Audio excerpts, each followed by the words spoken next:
Sur les hauts plateaux de l'Utah, il est une région où des roches majestueuses surplombent des étendues quasi désertiques. Regroupant des paysages aussi variés qu'un dédale de canyons étroits, ou un océan d'aiguilles rocheuses pointé vers le ciel. C'est l'une des dernières grandes contrées sauvages d'Amérique du Nord.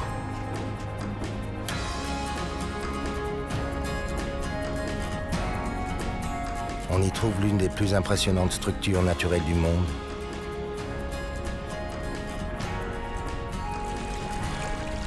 Et une rivière providentielle qui assure la survie des animaux du désert.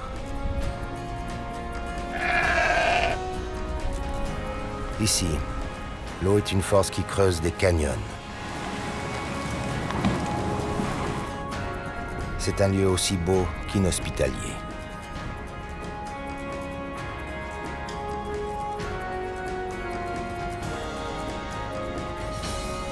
Bienvenue sur le plateau du Colorado.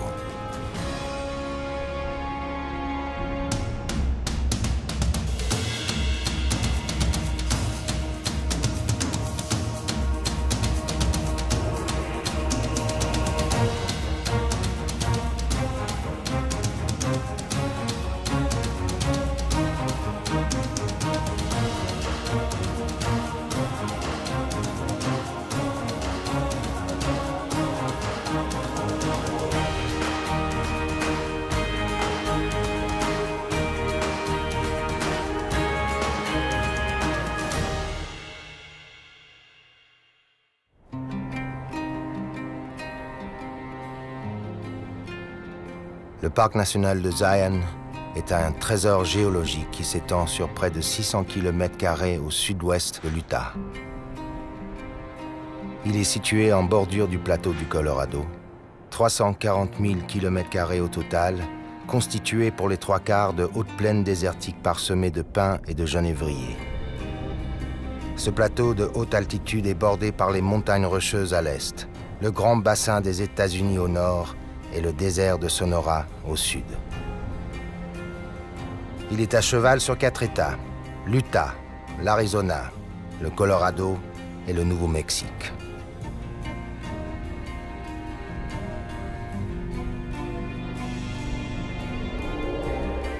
Le parc de Zion se distingue par ses canyons profonds, ses arches majestueuses et ses immenses falaises de grès. Vu du ciel, il ressemble à une vaste galerie de sculptures à ciel ouvert. Son point culminant se trouve à plus de 2600 mètres au-dessus du niveau de la mer. C'est l'un des plus élevés de tout le plateau du Colorado.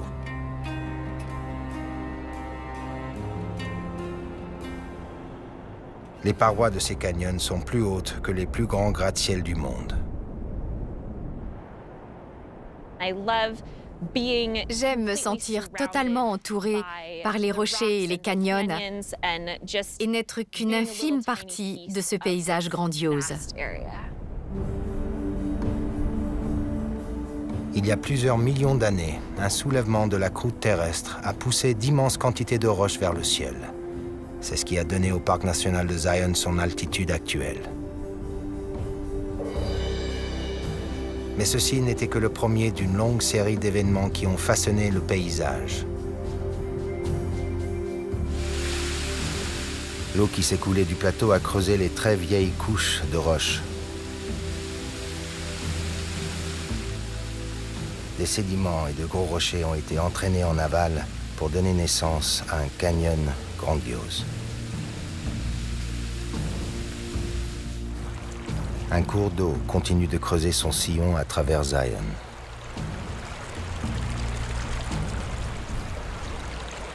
La rivière Virgin. C'est à la fois la source de vie de tout l'écosystème du parc et l'architecte de son canyon.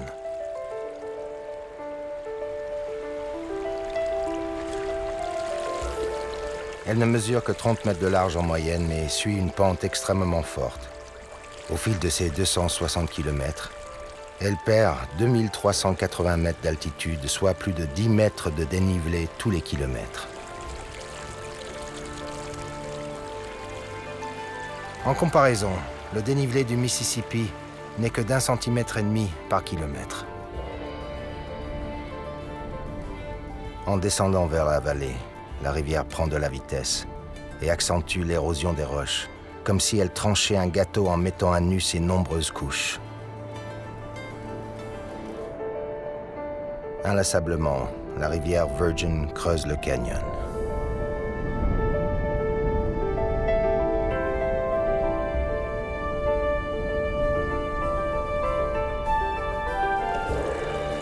Dans le parc national de Zion, l'eau est à la base de tout.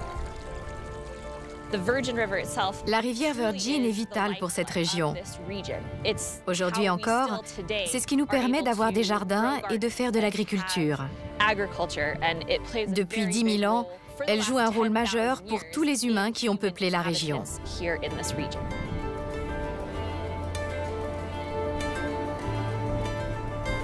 Dans les années 1850, des fermiers mormons s'installèrent dans la vallée de la Virgin. Ils établirent leur communauté le long de la rivière. Le lit du canyon a été cultivé jusqu'au début du XXe siècle, quand le secteur est devenu un parc national. Le parc doit son nom à ses pionniers mormons. Zion signifie « lieu de paix et de refuge ».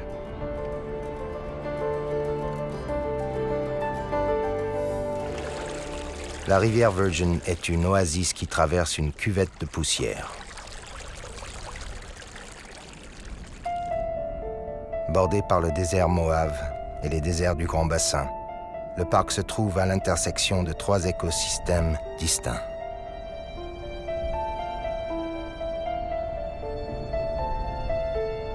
Il compte plus de 900 espèces de plantes qui n'existent que dans cette partie de l'Utah. La rivière coule sans discontinuer toute l'année et offre de l'eau à une faune étonnamment diverse. Plus de 500 espèces animales vivent le long de ses rives et dans le désert voisin.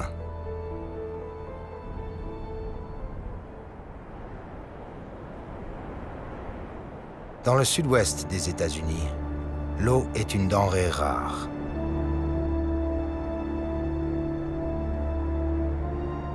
Plus bas dans la vallée, au sud-est du parc de Zion, un long chenal de terre aride, un arroyo qui couvre environ 50 km² s'étire sur les contreforts des hauts plateaux. Il reçoit moins de 25 mm de pluie par an, le sol est sans couleur et l'air privé d'humidité.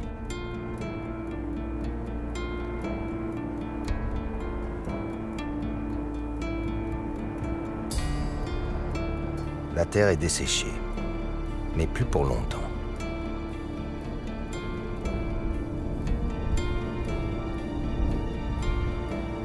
Les mois d'été apportent un surplus de chaleur, mais aussi la mousson nord-américaine.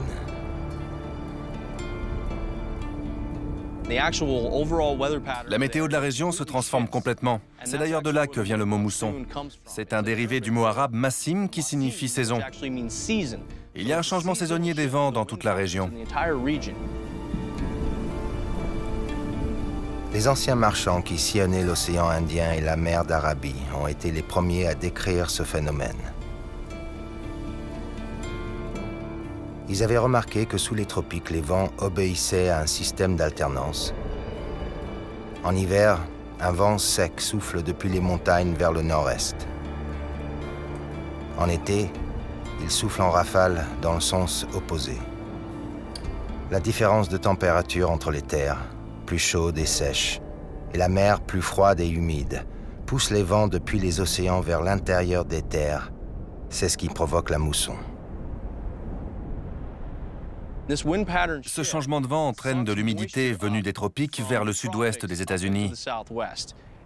Quand l'humidité atteint cette zone, elle se combine avec les grosses journées de chaleur pour donner naissance à d'énormes orages qui éclatent dans les hauteurs.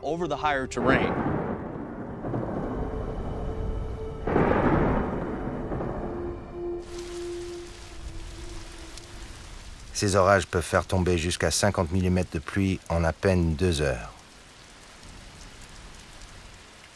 L'Arroyo est alors inondé par des millions de litres d'eau.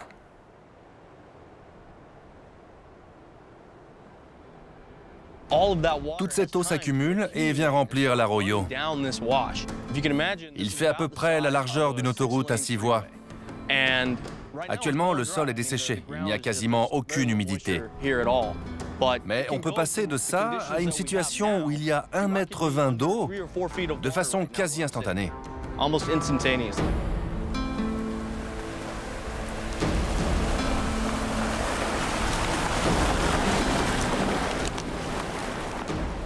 Une crue éclair, un afflux d'eau soudain et destructeur provoqué par une pluie diluvienne.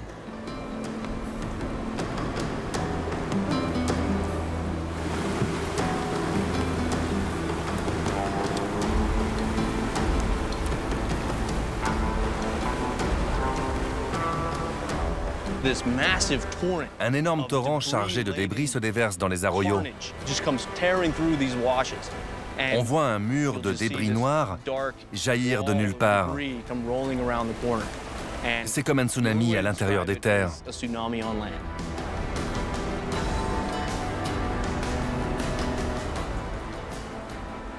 Des branches, des rochers, des arbres entiers sont charriés par ce flot et se transforment ensuite en débris dans le sillage de la crue.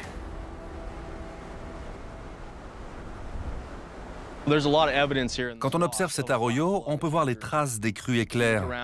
Il y a des branchages, des buissons. Or, toutes ces choses ne poussent pas ici.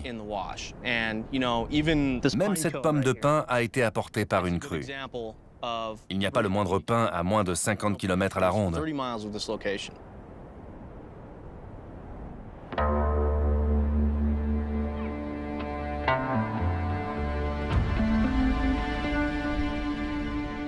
Il y a un dicton dans la région. Il y a 2 façons simples de mourir dans le sud-ouest, de soif et par noyade.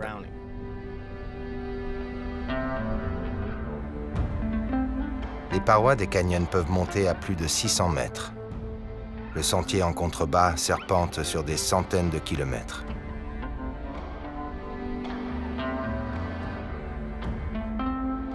Toute l'année, les canyons en fente du sud de l'Utah attirent des amateurs d'aventure. Mais les crues éclairs peuvent les transformer en pièges mortels. Ce sont des endroits dangereux. On peut y laisser la vie. À quelques années d'intervalle, il y a régulièrement des morts. La raison, c'est que dans un canyon, il n'y a nulle part où se réfugier. On est dans une fosse taillée dans le grès à plusieurs centaines de mètres de profondeur. On peut toucher les parois de 2 côtés et ça continue comme ça sur des kilomètres. Si une crue arrive, on n'a qu'une solution, courir. Mais personne ne court plus vite qu'une crue éclair.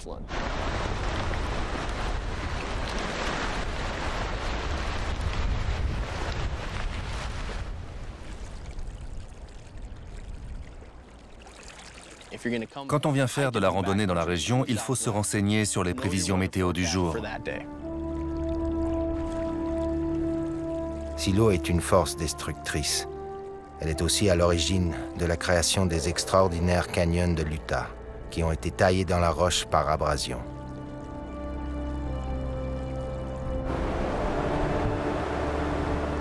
La rivière Virgin a un débit moyen d'un peu plus d'1 mètre cube à la seconde.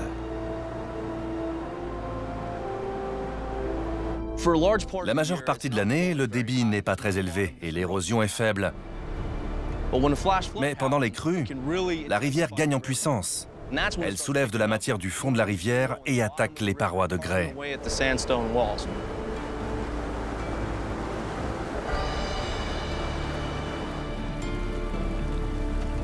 Une crue éclair peut multiplier le volume d'eau de la rivière par 200 en l'espace de quelques minutes. De quoi déplacer un rocher de la taille d'une voiture ou déraciner un arbre adulte.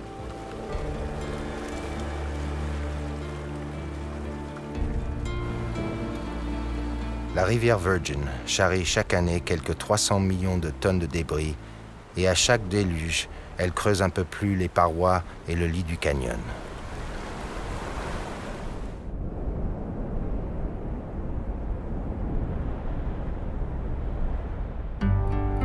érodées par le vent, sculptées par l'eau. Ridées par le temps, les parois des canyons racontent l'histoire de leur création.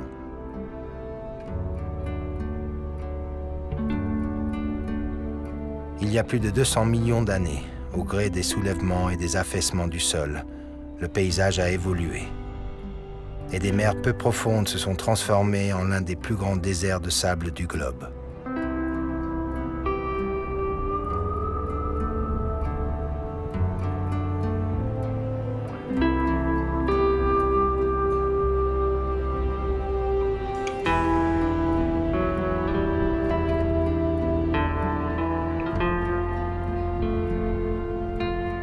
Les nappes phréatiques riches en minéraux se sont infiltrées à travers les couches, liant les particules de sable entre elles comme du ciment.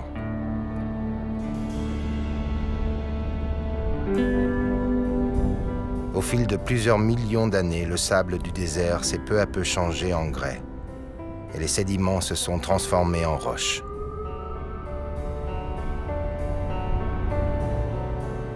À l'extrême est du parc national de Zion, une merveille de la nature porte les traces de cette époque.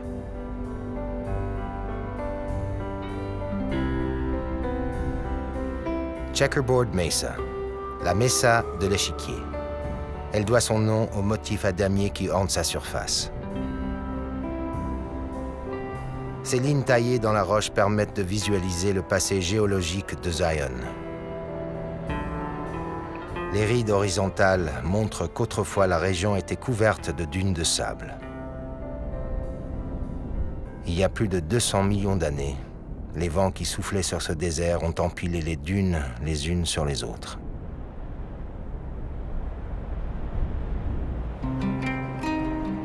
Le temps les a transformées en pierre, mais leurs ondulations ont été conservées dans le grès de Checkerboard Mesa.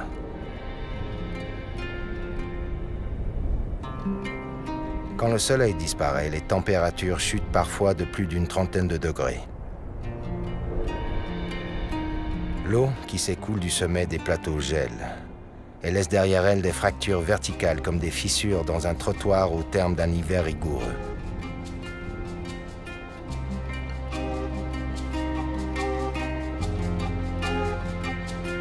Au milieu du XVIe siècle, des explorateurs espagnols arrivèrent dans le sud-ouest en quête d'or et de pierres précieuses.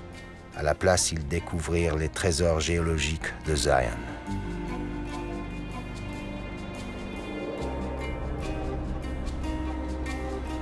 Au milieu des canyons, des plateaux et des arches, ils tombèrent nez à nez avec des montagnes isolées et aplaties à leur sommet.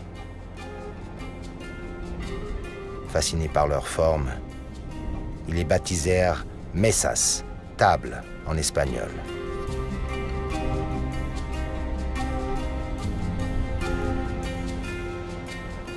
Des centaines d'arches naturelles ont été ciselées dans les parois déchiquetées des canyons.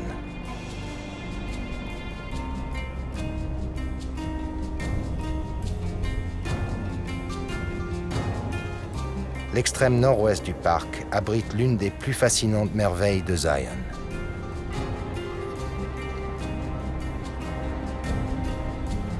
Surplombant la pique, un ruban de roche s'accroche fièrement à la paroi du canyon.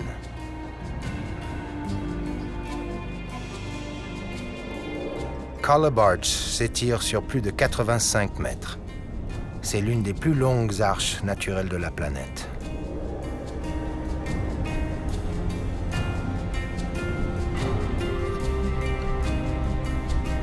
Elle se niche dans les canyons de Collob, une zone de 130 km² où les escarpements abrupts et les canyons en fente restent encore largement méconnus.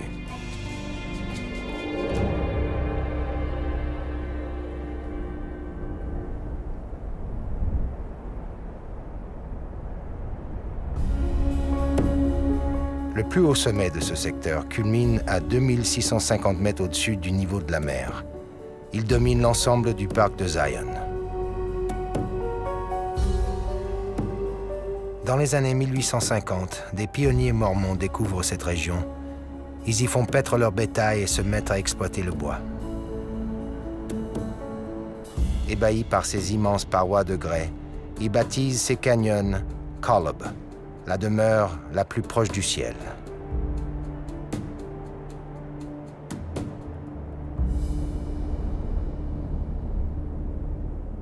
Sur les parois des canyons, de futures arches commencent à prendre forme.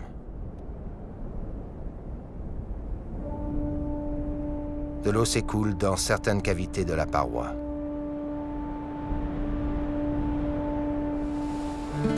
En gelant, l'eau augmente en volume et agrandit chaque strie, ce qui exerce une pression de plus en plus forte sur la structure. Fragilisé, le grès s'émiette et finit par céder. Mais par endroits, des bandes de roches plus solides résistent et forment une arche naturelle. En architecture, l'arche est la plus stable des structures porteuses. Mais ici, avec le temps, l'érosion qui a créé ces arches finira par les détruire. Au cœur du canyon principal de Zion, perché à plus de 420 mètres de hauteur, se trouve l'arrivée d'un sentier de randonnée les plus incroyables du monde, Angel's Landing.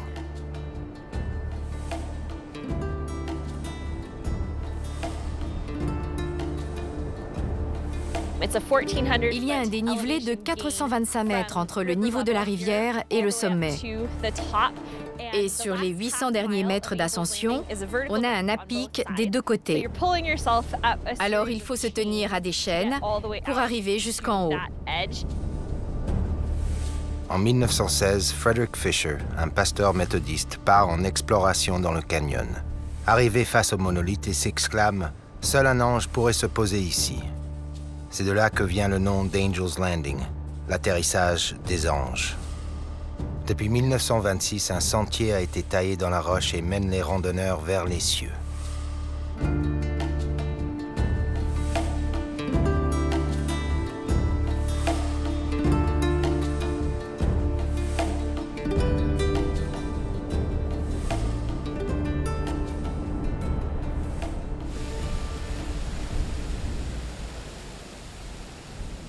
L'eau s'écoule le long des parois de grès et vient s'accumuler à la base des canyons.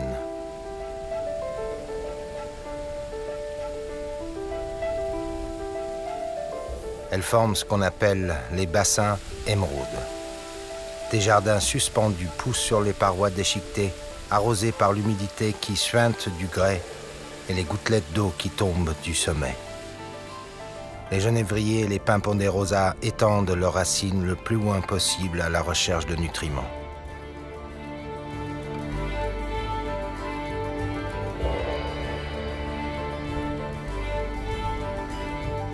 L'eau qui chemine vers le bas teinte en brun la face rocheuse, tandis que des gouttelettes dansent au-dessus des gros rochers échoués en contrebas.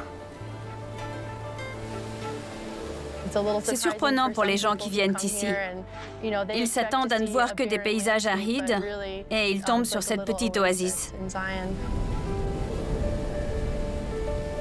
L'eau qui se ferait un chemin à travers le grès poreux de Zion finit par se heurter à un barrage impénétrable, la formation de Kayenta, une couche de grès chargée de limon, de boue et d'argile et résistante à l'érosion.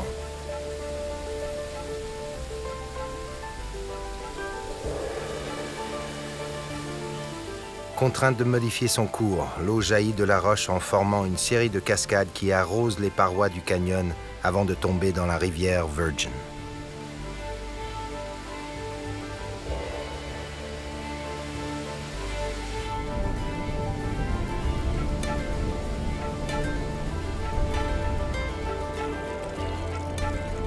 Plus bas dans la vallée, les parois abruptes qui enserrent la rivière ont donné naissance à une succession de passages étroits où, sur une quinzaine de kilomètres, les randonneurs peuvent marcher les pieds dans l'eau.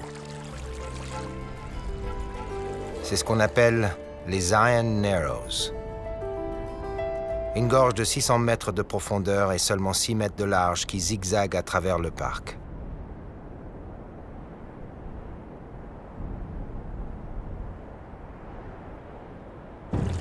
Que ce soit pour une randonnée dans la rivière Virgin ou pour escalader des à-pics de 600 mètres, le parc national de Zion est un terrain de jeu idéal pour les aventuriers de tout poil.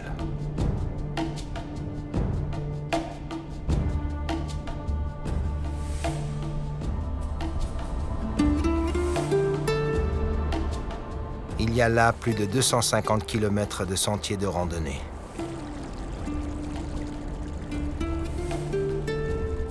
y en a pour tous les goûts. Excursion à la journée ou bien expédition de plusieurs jours. Mais certains préfèrent se déplacer à la verticale. Les parois de 600 mètres attirent des amateurs de sensations fortes venus du monde entier. Les ascensions sont rendues encore plus difficiles par la surface glissante des murs de grès de Zion.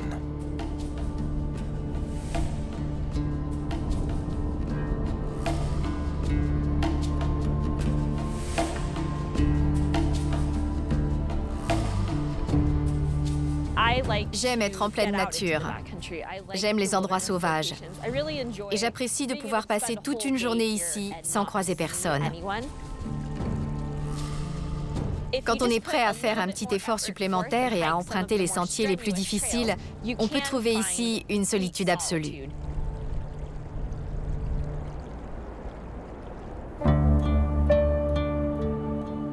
Avec leurs pics escarpés, leurs plateaux boisés et leurs gorges vertigineuses, les paysages que l'on peut observer à Zion s'étendent au-delà des limites du parc. Au sud-est, le parc naturel de la forêt de Canaan est un haut plateau rocheux parsemé de pins ponderosa.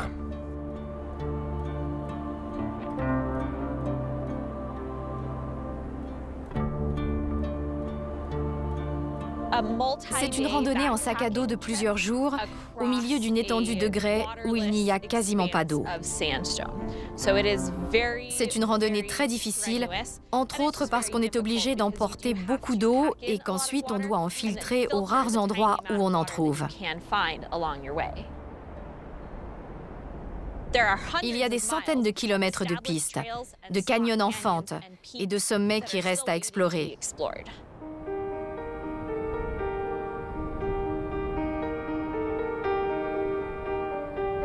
Zion est un paradis isolé et sauvage pour randonneurs et explorateurs.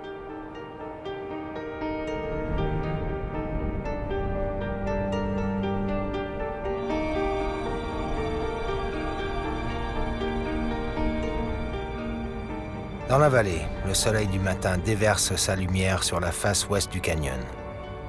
Le parc s'illumine alors d'une lueur dorée.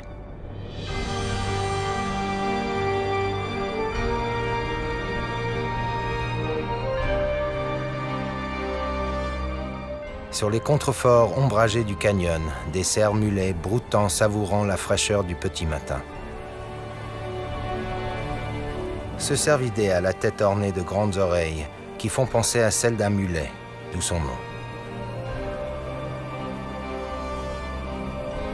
Ses oreilles lui servent de système de refroidissement.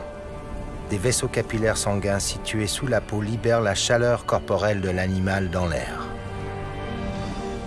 Sa robe de couleur brun-gris se fond avec les arbustes du désert pour le camoufler aux yeux de ses prédateurs, les cougars, les coyotes et pour les plus jeunes individus, les aigles. Pendant l'automne et l'hiver, pour se nourrir, les cerfs-mulets doivent se contenter des maigres arbustes du désert. Mais quand viennent le changement de saison et la mousson d'été, ils s'offrent un festin de verdure.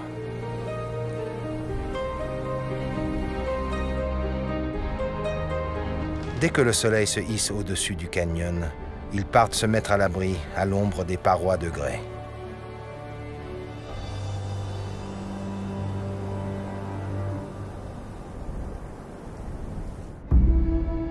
Comme tous les animaux du désert, ils sont passés maîtres dans l'art de jouer à cache-cache avec les rayons ardents du soleil.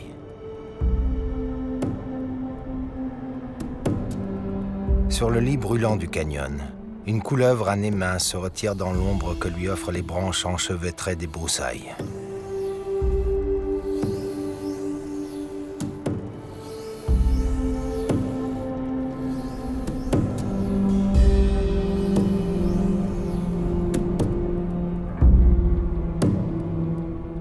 Alors que le soleil commence à décliner, la silhouette du meilleur alpiniste de Zion se détache sur le ciel du désert.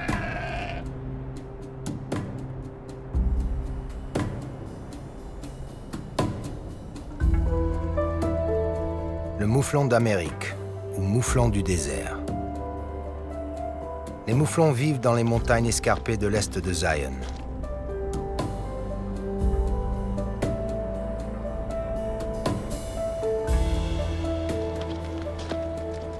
qui sont ici chez eux, dans ces étendues de roches pourtant hostiles en apparence, car ils savent qu'à 650 mètres d'altitude, ils sont à l'abri. Sur les parois, certaines saillies ne font pas plus de 5 cm de large. Escalader une montagne aussi raide serait risqué pour de grands prédateurs comme les coyotes ou les cougars. Mais le mouflon, lui, est parfaitement à l'aise.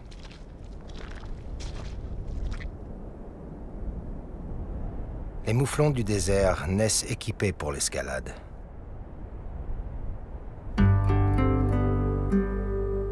La partie externe de leurs sabots ressemble à des ongles, et leur forme leur permet de s'agripper au moindre rocher.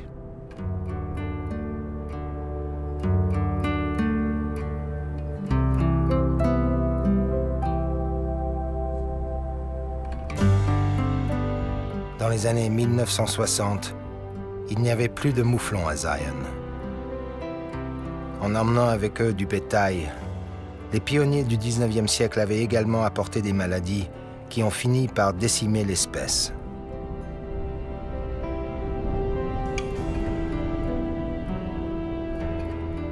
Mais, dans les années 1970, le service des parcs nationaux a réintroduit cet emblème des Rocheuses dans les canyons de Zion. On en compte aujourd'hui plus de 500 et leur nombre augmente chaque année.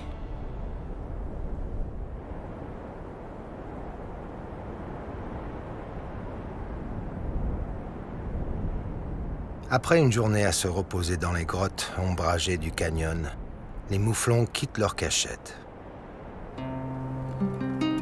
Les mères et leurs petits se rassemblent au sommet de la montagne. Ils profitent des dernières heures de jour pour manger.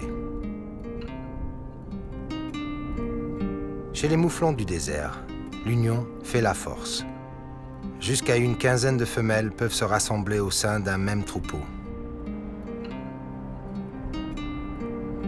Les groupes de mâles sont plus modestes. Ils comptent entre 2 et 5 membres. Les deux sexes ne se rassemblent qu'à la saison des amours. Ici, à Zion, le printemps est la meilleure période de l'année pour observer les mouflons. On peut les voir évoluer en famille sur les rochers. Les petits apprennent à se déplacer dans la montagne en suivant leurs parents. Les mères surveillent leurs petits tandis qu'ils font leurs premiers pas.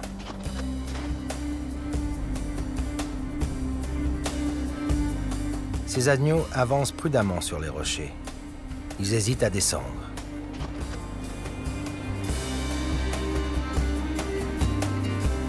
Mais cela ne dure pas et ils gagnent vite en assurance.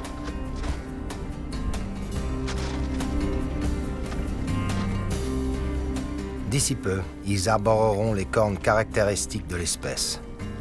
Celles des mâles, imposantes et incurvées, peuvent peser jusqu'à 13 kilos.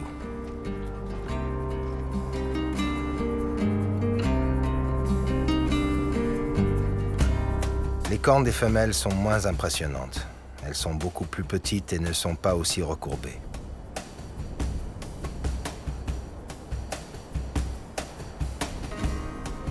Pendant la période du rut, les cornes servent d'armes aux béliers. Mais ce sont aussi des outils du quotidien. Les mouflons s'en servent pour éventrer les cactus qui assurent leur hydratation quand l'eau vient à manquer.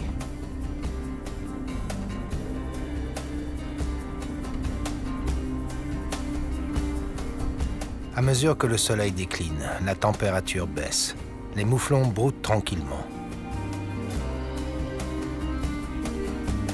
Parfaitement adaptés au désert, ils peuvent rester une semaine sans boire en s'hydratant uniquement par le biais de ce qu'ils mangent. Pendant les périodes difficiles, un mouflon du désert peut perdre 30% de son poids en eau, presque autant qu'un chameau.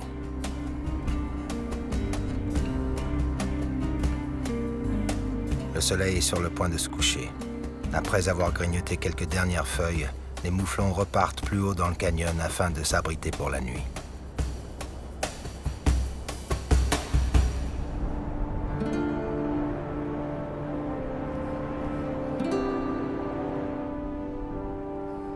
À l'est de Zion, la nature sculpte des formations complexes dans les parois calcaires du plus haut plateau de l'Utah.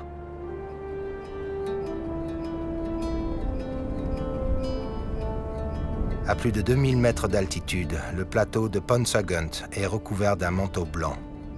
Il tombe ici en moyenne près de 5 mètres de neige par an.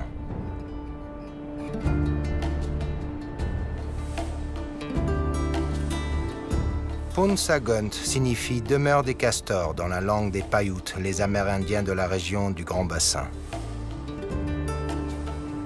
Sur ce plateau de 40 km de long, sur une quinzaine de large, on trouve des forêts de pins, des prairies, des lacs et des ruisseaux.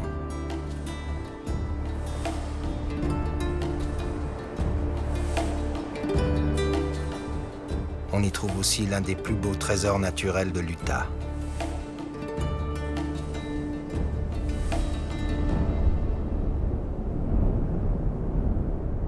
Le parc national de Bryce Canyon.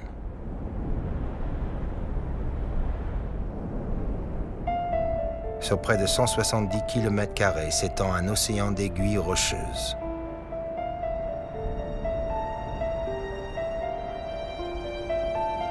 Le site forme un vaste amphithéâtre naturel.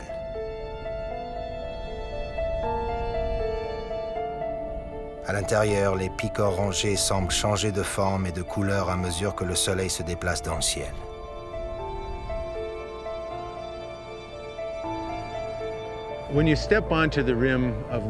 Quand on se tient au bord de l'amphithéâtre de Bryce Canyon, c'est une expérience unique en son genre. On n'en revient pas de voir que la nature peut créer des endroits aussi spectaculaires.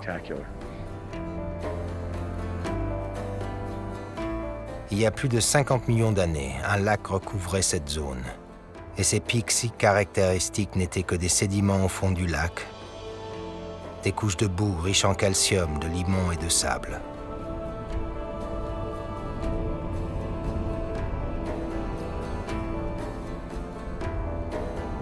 Des minéraux riches en fer se sont dissous dans l'eau et se sont infiltrés dans ces sédiments. C'est ce qui a donné au pic de Bryce Canyon cette couleur orange si particulière.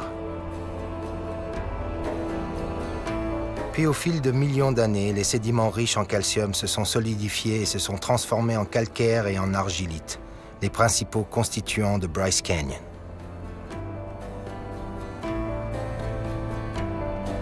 Quand le plateau du Colorado s'est soulevé, le lac s'est vidé de son eau et ses couches de sédiments colorés se sont retrouvées à l'air libre.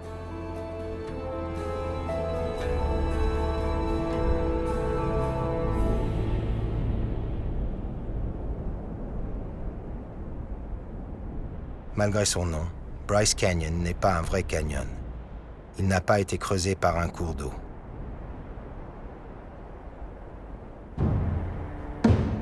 Ces aiguilles ont été ciselées par une alternance de gel et de dégel de l'eau issue de la pluie et de la neige. Culminant à 2778 mètres, Bryce Canyon constitue le plus haut point du plateau du Colorado. Par temps clair, la vue porte sur plus de 200 km de pics déchiquetés et de plaines désertiques.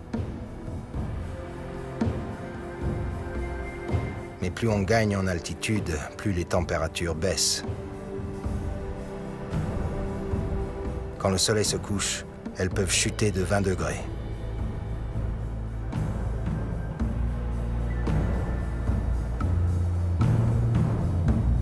Certaines nuits d'hiver, elles descendent jusqu'à moins 34.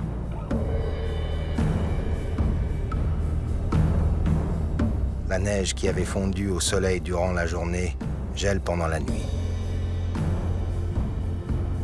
Bryce Canyon connaît environ 200 fois par an une telle alternance de gel et dégel. La neige fondue dégouline le long des parois et s'accumule dans les fissures verticales de la roche. La nuit, quand l'eau passe à l'état de glace, son volume augmente d'environ 10%. La glace agrandit donc petit à petit les fissures.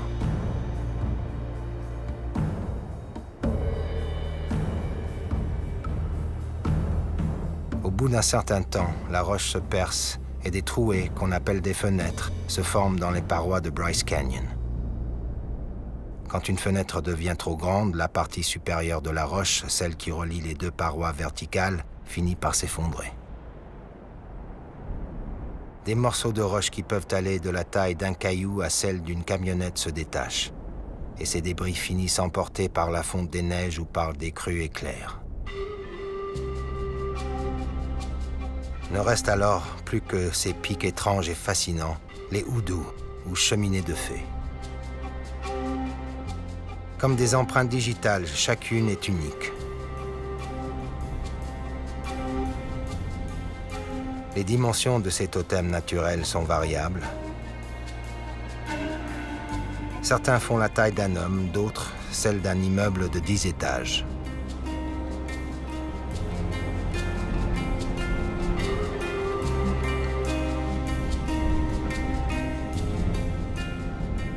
Les Paiutes, la tribu nomade qui peuplait autrefois le plateau de Paunsaugunt, pensaient que ces formations étaient les restes solidifiés d'êtres humains, pétrifiés pour l'éternité par un dieu vengeur en châtiment de leurs mauvaises actions.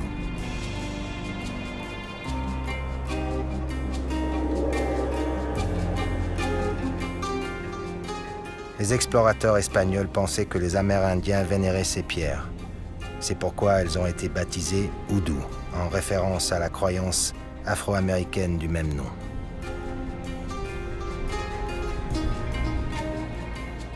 Au coucher du soleil, les hoodoos de Bryce Canyon rougeoient sur fond de ciel bleu. C'est à Bryce Canyon qu'on trouve la plus grande concentration de hoodoos de la planète. Chacune des couches de roche de Bryce Canyon s'érode à son propre rythme et cisèle les courbes uniques de chaque hoodoo.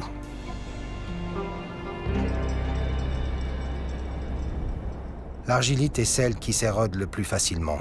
Elle correspond généralement à la partie la plus étroite de la cheminée. Le calcaire est le plus résistant. Il forme la partie plus large au sommet du hoodoo. Elle agit comme un bouclier et protège de l'érosion l'argilite située en dessous. Mais même ce bouclier finira par s'éroder. Et à terme, chaque hoodoo ne sera plus qu'un tas de poussière.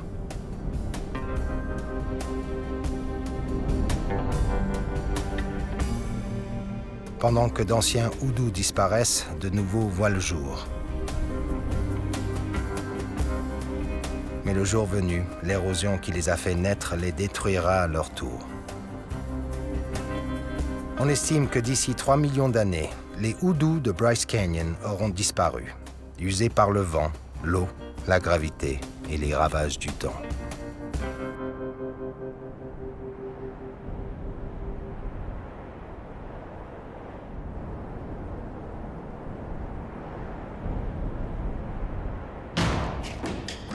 Des cheminées de fées oranges de Bryce Canyon, au canyon encaissé et sinueux du parc naturel de Zion.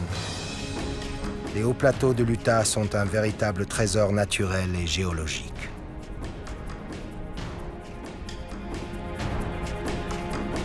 C'est une région exceptionnelle. Il y a des paysages très anciens et des formations hors du commun. Il faut voir ça une fois dans sa vie. Le point culminant du plateau offre une place de choix pour admirer l'un des plus beaux spectacles que la nature puisse offrir. Quand on découvre l'amphithéâtre de Bryce Canyon, c'est une expérience absolument unique que de se retrouver face à ces milliers de cheminées de fées colorées. Aiguilles rocheuses, parois escarpées et canyons à perte de vue. C'est l'immensité de Zion qui rend ce parc si spécial à mes yeux. Tous les jours, ça me rappelle que je ne suis qu'une poussière. Je suis minuscule par rapport à l'univers. J'aime me sentir totalement entourée par les rochers et les canyons et n'être qu'une infime partie de ce paysage grandiose. Cette région sauvage du sud de l'Utah est une fenêtre ouverte sur le riche passé géologique de cet État américain. Les parois rocheuses du parc national de Zion témoignent d'un temps où tout ici était recouvert de dunes de sable. Et les forces qui continuent à sculpter ces hauts plateaux nous rappellent que l'histoire de cette terre majestueuse est encore et toujours en train de s'écrire.